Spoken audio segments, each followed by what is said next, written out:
frère taxawal ma wax la bu fekkee ne lii may bëgg a wax da nga si bokk gaaw si génn te nga xam ne dund bii ngay dund baaxul te yaa ngi Sénégal nit mu ngi bitim réew xamoo lu muy dund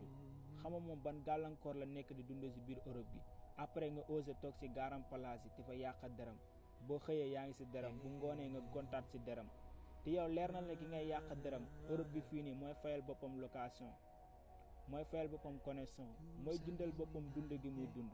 alors nga osé taxaw si garam place yi te yàq deram te xamaloo ko dara moom xamoo sax lu muy dund après loolu ban plaisir nga si am d'accord da nga si am plaisir sax ndax loolu mooy sa dund kon foo jaar di nga si am plaisir mais dama lay digal rek frère dund boobu ngay dund baaxul te si génn yow mii dama seetaan bu fekkee ne loolu ngay dund génne si ba mu set wécc te yow mii may seetaan bu fekkee dañ lay waxal lu mel noonu bul ko dund bindal sa ginnaaw sama fou mais l'essentiel réussir ba li la andi fii nii boo demee nañ ko gis Capo ak frère